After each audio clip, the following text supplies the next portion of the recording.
Before you watch this video, there are only 3 things you need to know. I punch needle, and when I punch needle, I usually design and make my own punch needle patterns. When I try switching things up, I end up going down rabbit holes that result in month-long projects. This is one of them.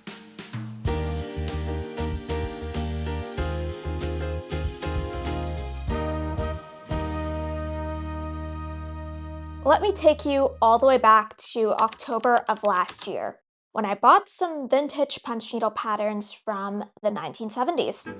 I thought that it would be fun to punch needle someone else's patterns for a change, and I got 4 patterns for $15 Canadian, which is a huge steal because, for reference, buying a single punch needle or rug hooking fabric pattern of this size is at least $80 Canadian normally. So me being me, seeing a great deal, of course I bought them, and then immediately realized why they were so cheap. These patterns, to me, were unpunchable, and they were unpunchable for 2 specific reasons. Number 1, they're double-sided.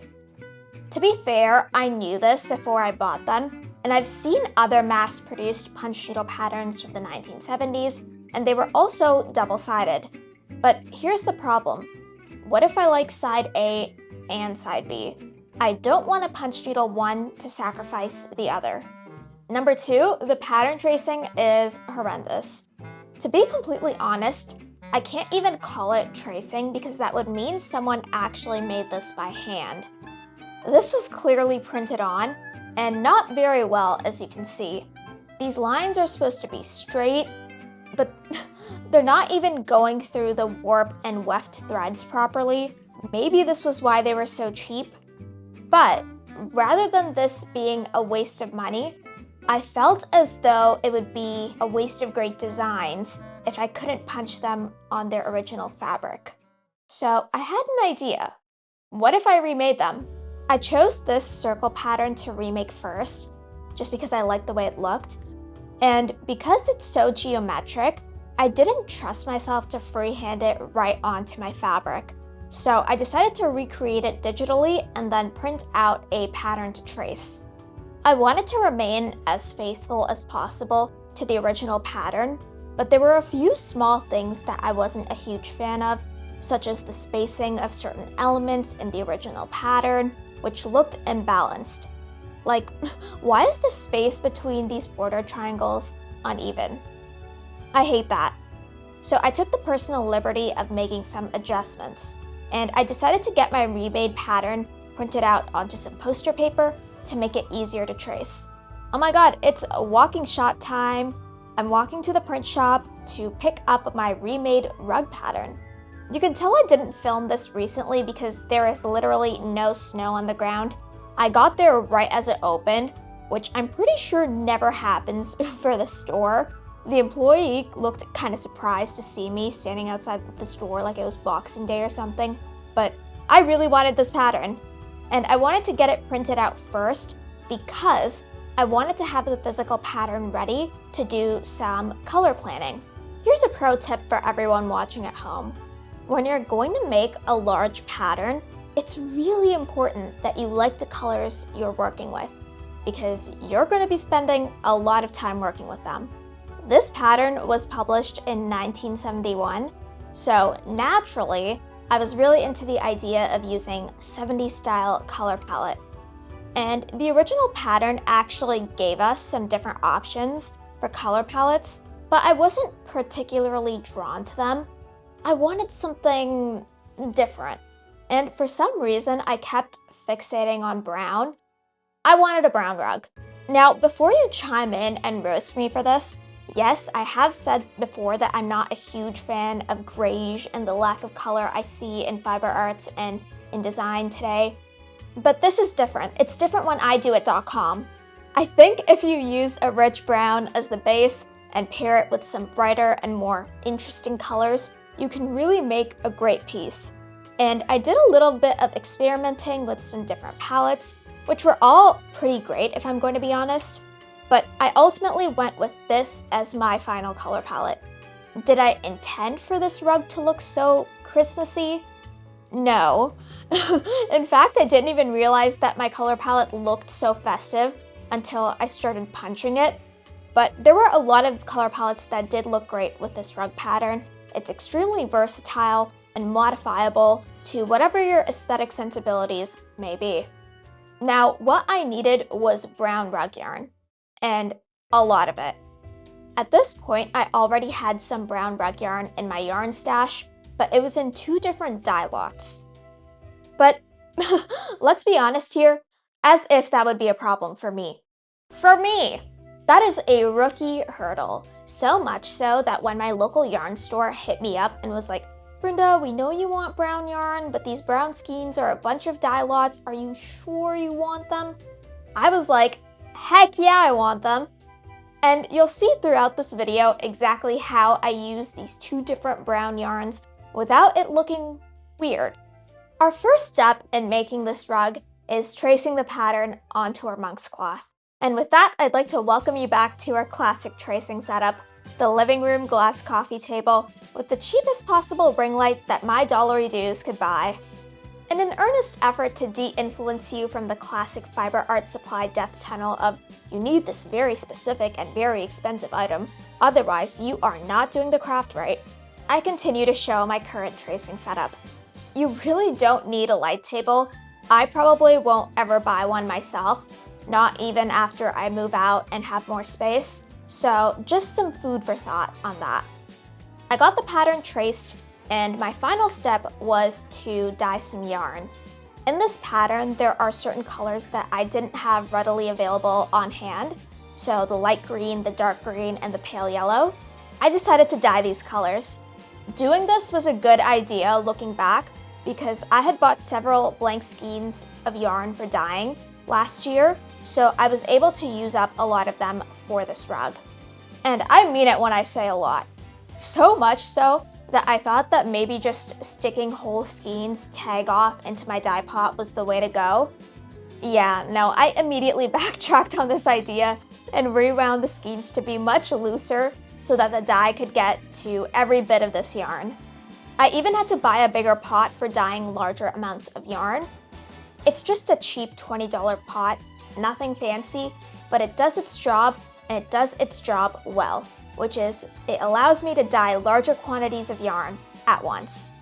I don't really have a lot of footage of me dyeing yarn because my yarn dyeing setup is not great at the moment, and it's a lot of work to film for some very uninspiring camera angles.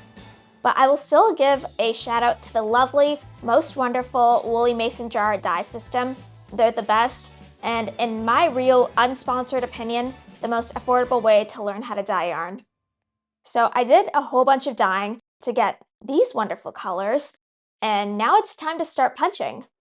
This rug called for the true mother of gripper frames. This frame is the biggest one I own, but even it is too small for this pattern to fully fit.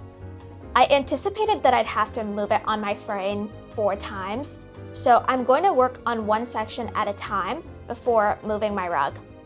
I started off this rug with a color that shows up the least so that I could punch the sections where it's present and then put it away, because I hate yarn clutter, especially when my space is already being taken up by such a big project. In the case of this rug, that color is red.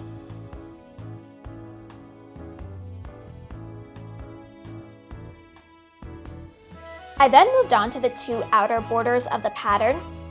If you noticed in the clip where I showed all of the brown yarn I had, I mentioned and showed that I had some leftover bits along with them. I'm using those leftover bits here for the borders.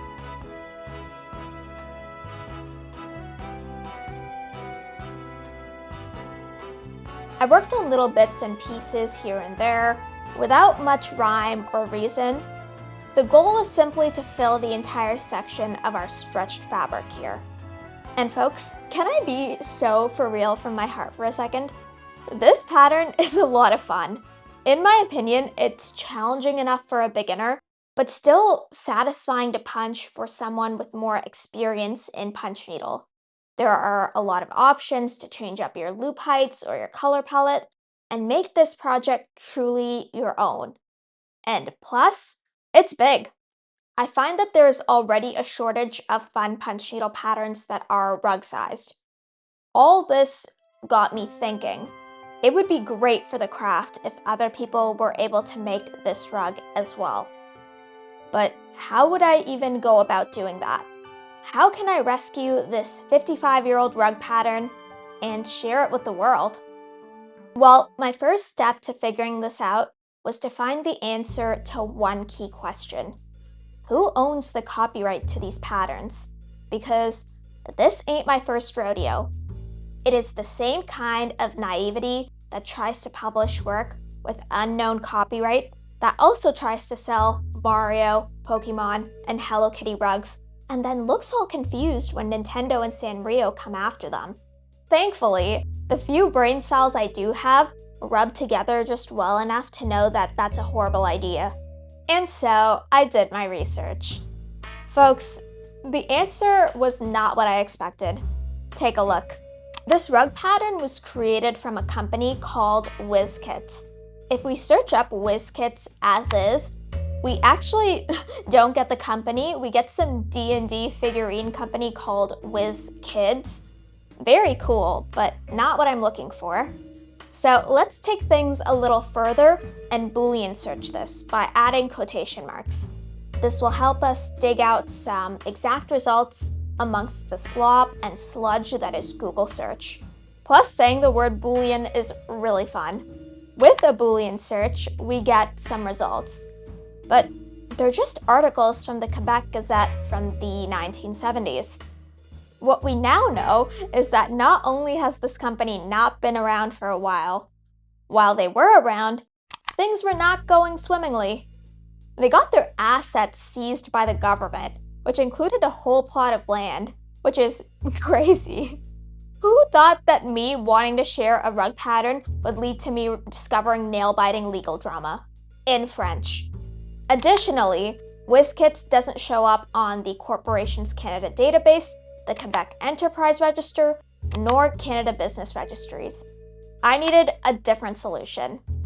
Knowing that I couldn't tee-hee myself out of the scenario like every other situation I managed to get myself stuck into, I made what was probably my smartest decision in this entire saga: asking a lawyer. I'm really lucky that there's a legal clinic where I live that specializes in giving legal advice to artists and people in the creative industry, and it was a free service, so I decided to set up a call and see what I could learn. And that call wouldn't happen for a while, so let's get back to punching. I'm using weight 6 yarn here only, just the classic Briggs & Little Super with only one punch needle, the Oxford 10 regular. In hindsight, this was a good idea, because yes, you could totally make this rug with a whole bunch of punch needles with different loop heights. That'll look great. You could also make this rug with a variety of yarn weights. I've done that before with other rugs. They'll add fun and unique textures, but this rug is so cool that it'll also look good with just one loop height and one yarn weight. And me punching with just one needle and the same yarn throughout proves that. I mentioned earlier in the video that I was going to incorporate both of the brown dye lots into this rug in a way that makes sense. So let me show you how I'm doing that. Everything that's brown here in this clip, I punched with dye lot 1. And those two outer rows above the borders are punched using dye lot 2, along with what I'm punching in this clip right now. And the plan is to repeat this exact same kind of dye lot usage pattern for each side of the rug. And it looks pretty good so far. Punching this pattern for myself also showed me some changes that I would need to make for a theoretical digital pattern. For example, the 2 circles that I drew here are unnecessary. I'm basically only using the inner circle and then punching another row immediately outside of it, ignoring the outer circle completely. I'm 100% certain that punchers, regardless of skill level, will not appreciate unnecessary lines. At this point, I didn't know if I'd even be able to sell or even share this pattern with people, but I was preparing for the best and getting a PDF pattern ready.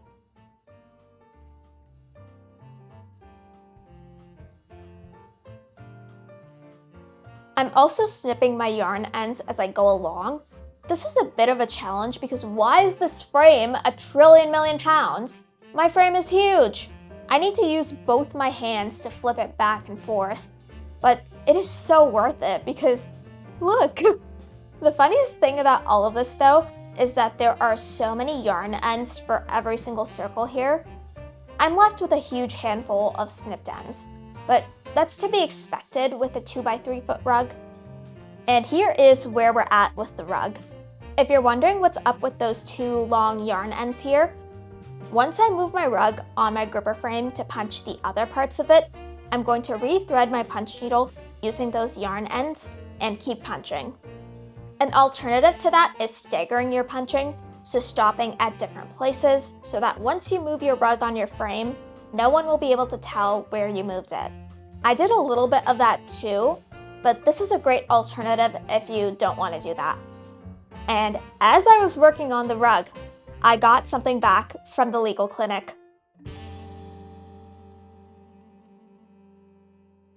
Hey guys, so I just got off a Zoom call with the lawyer, who honestly looked very much relieved that I was calling about something fairly benign, rather than something like, a big corporation stole my work, or I'm getting sued. It was really funny. The lawyer was a woman, and the shadow law student who was also on the call was also a woman, so our Zoom call was truly girly pop nation. I told them, well, basically everything I've already told you, and they said that for work like this, something where the creator no longer exists, I would need to get a license to use a work for which the copyright owner is unlocatable. Pause. Yes, this is a real thing in Canada under Section 77(1) of the Copyright Act.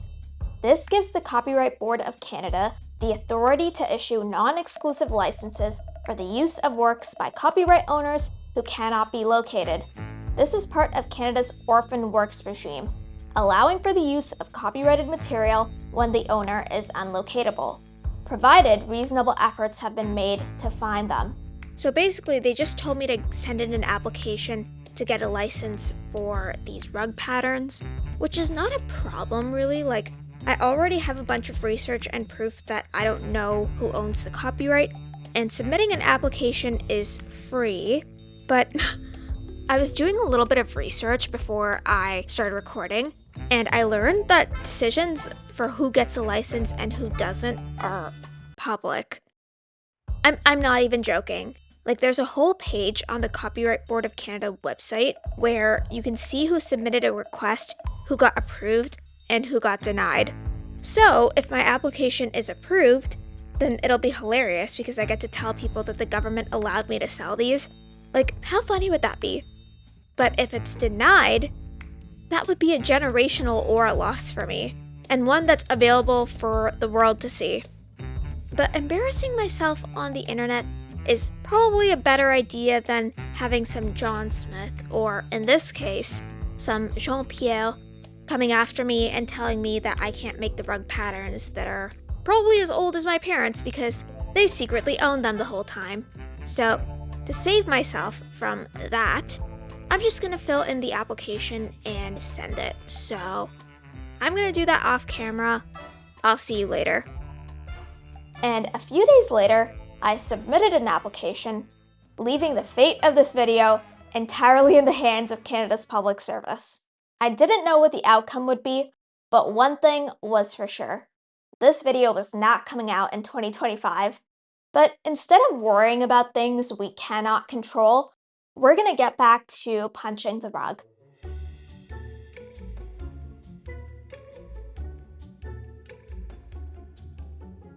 And back to snipping more yarn ends.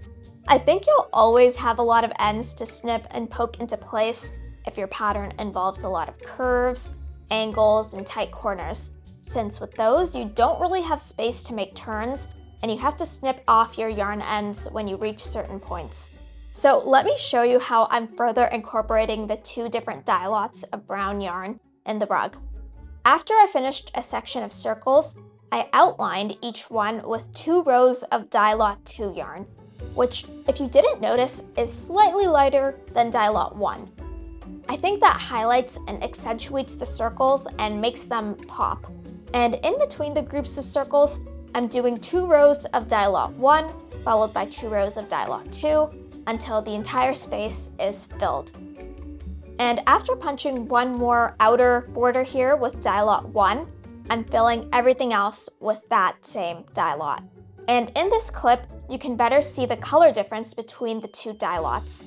Because the color difference is so severe, it's really important that you have a usage pattern in mind so that your finished piece doesn't look unbalanced. And just like before, I'm continuing to snip off my yarn ends while punching. When I started the project, I mentioned that I wanted to finish an entire section of this rug first before moving it onto my frame.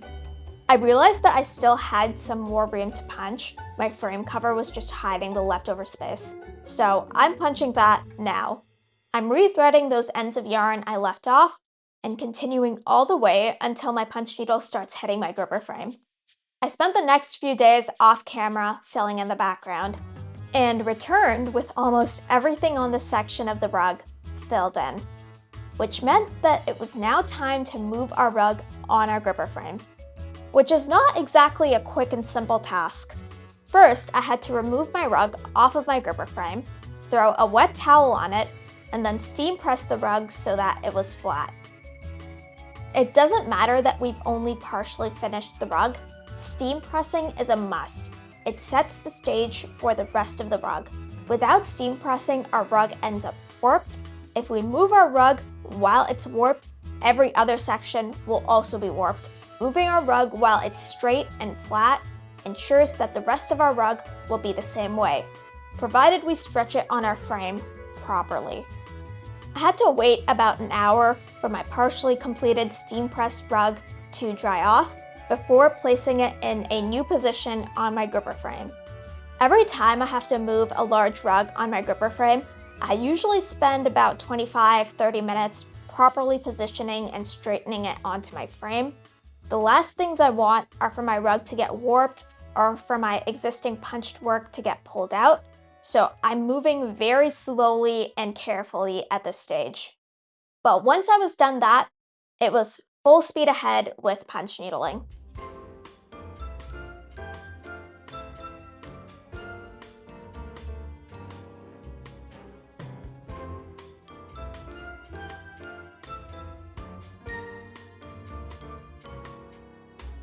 I actually finished this section of the rug pretty quickly since it was smaller than the first section, and just like that, it was time to move it again.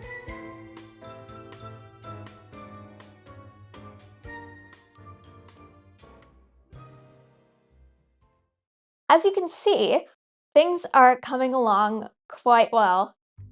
If you take a look at this screenshot here, you can see the staggered punching technique I used for the rug. I stopped each additional punched row a little bit before the previous row so that you can't tell if or where I moved my rug. If all of my punching ended at one specific spot, you'll probably see a big clump of snipped ends on the front of my rug, which would look so ugly, which is why staggering is such a great technique.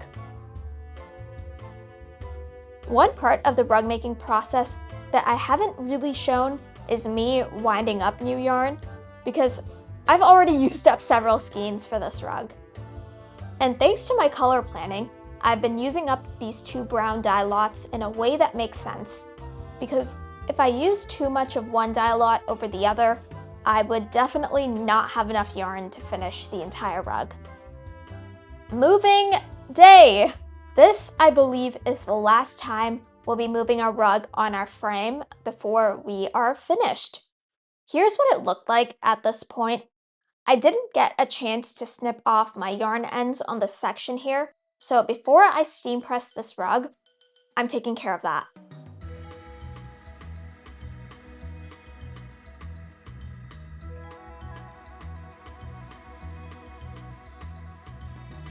Yep.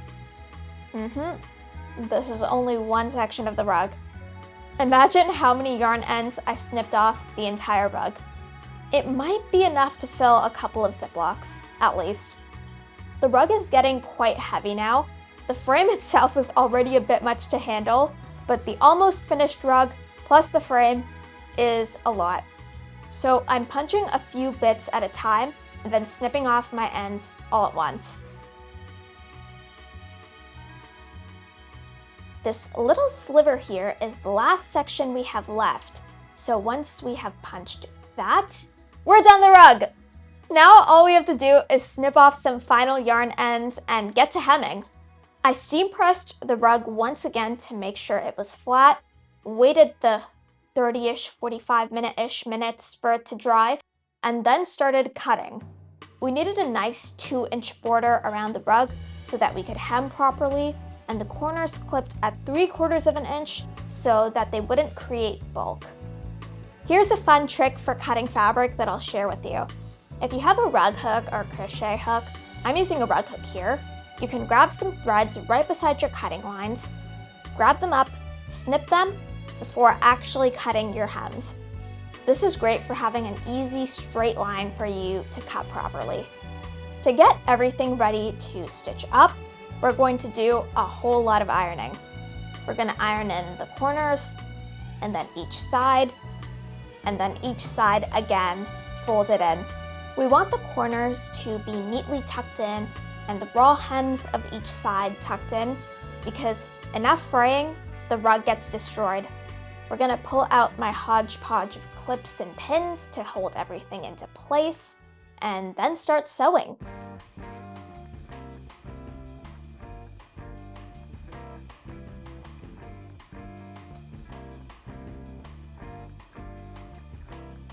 And friends, nothing in the world is more peak than sitting on the floor, electric blanket, stitching up your rug. I just find it way more convenient than sitting in a chair, especially if it's a larger rug like this one. Plus you can put your laptop right in front of you and then binge watch like Heated Rivalry or something like that. Great, it's awesome. Once I was done stitching the hem, I was finished the rug, but you're not going to see it yet because I still needed to hear back on the status of my license. And folks, I didn't hear back from the government for a long time. You can imagine my, I don't want to say frustration, but maybe anticipation, as I spent literal months waiting for a decision to be made on my file. Refreshing my email, refreshing the Copyright Board of Canada website. This is the biggest reason why this video took as long as it did to come out. I was not releasing any video or any patterns without making sure all my legal ducks were in a row. But this is not an invitation to hate on them. I worked for the government for about half a decade, so that's my ex-kinfolk that you're talking about. And in all seriousness, they really do have much more important and pressing matters to deal with than me. I was beginning to worry that maybe my email was messed up and they'd been sending emails and I just didn't get them.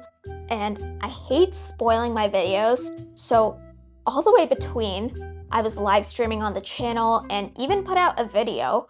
I had to be so vague and cryptic about what was going on and this big video that I had that was coming out and what was going on with it. No one knew what I was talking about. But all of that is over because on March 2nd, today, literally just a few hours ago as of me filming this, I got some news. My application was approved. So it's official. I'm able to reproduce and sell these rug patterns, and you can't tell me no because the government said I could, and they even put up a public document proving it. So without further ado, let me show you the finished rug. I find this rug so chic and fun to look at. I think it would work really great as an accent rug. It's so fun to punch needle as well. I think you could switch up the color palette easily and give it a whole new vibe, or even play around with different loop heights by using different punch needles and give this rug some texture and dimension. And you can see here, in its full completedness, how I effectively used 2 different brown dye lots to punch this rug without it looking weird. I used the darker dye lot 1 for the 2 outer rows of my rug, those inner triangle shapes outside the border, through the outside bits here, and alternating between the circles. I used the lighter dye lot 2 to surround the borders, 2 rows on the inner side, 1 row on the outer side, to outline each of the circles, and then alternating with dye lot 1 for the space in between the circles. Do you want to know the funniest thing about all of this? The original 1971 rug pattern didn't actually have a name. The packaging only described it as rug pattern 881. I learned through a little bit of Googling that these 8-pointed star polygons, these motifs in the rug, are called octagrams. So what better name for this rug pattern than Octagram View? You can purchase Octagram View on my shop. It's live as of right now. The link is in the description. It's a decent price, on par with most other digital punch needle patterns of the size. You know this pattern is legit because I digitized and punched it myself. I've even included yarn amounts, color guides, and needle guides to help you through the punching process. But don't feel pressured to spend any money if you don't want to. The fact that you are even here still watching me at this point in the video means a lot to me. And I don't know if you caught me saying this earlier in the video, but my reproduction license doesn't just include Octagram View.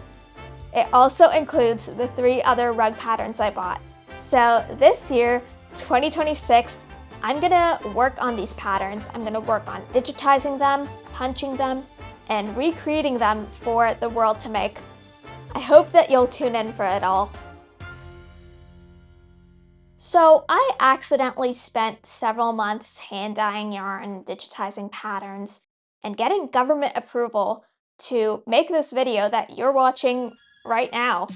Who knew that my love for rugs would involve the government of Canada? Who would have thunk? My goal with this series and this channel isn't necessarily to get views and make money, even though those are very nice and would help me live. It's to preserve culture. Punch needle and traditional rug hooking and rug making are a huge part of Canadian culture and Canadian art, and so many people don't know about it. I'm no medical researcher or scientist, but I do find that punch needle is great for improving concentration, hand-eye coordination, and getting you off the damn phone. I want more people to get into this craft, and I want more people to have the chance to create and make something with their hands. I've been punch needling for almost 5 years and making YouTube videos about punch needle and fiber arts in general for about 3. And I believe I'm the only YouTuber who's been regularly making punch needle videos in recent memory. I am a team of exactly 1. I filmed, recorded, and edited absolutely everything myself. No fancy camera, no professional sound system, just me, my phone, a decent mic, and my work. And the fact that people somehow found me and enjoy my videos is mind-blowing. So from the bottom of my heart, thank you for watching me and supporting me, and for your generosity and patience as I spend months working on my projects loop by loop. I want so badly to keep doing this, to keep making videos, to keep making rugs. So if you want to help me, share this video with someone who you think would like it. Liking, subscribing, and commenting is also extremely helpful and much appreciated. It costs you nothing, and it helps me preserve this craft that I really care about. So thank you again, and I'll see you soon.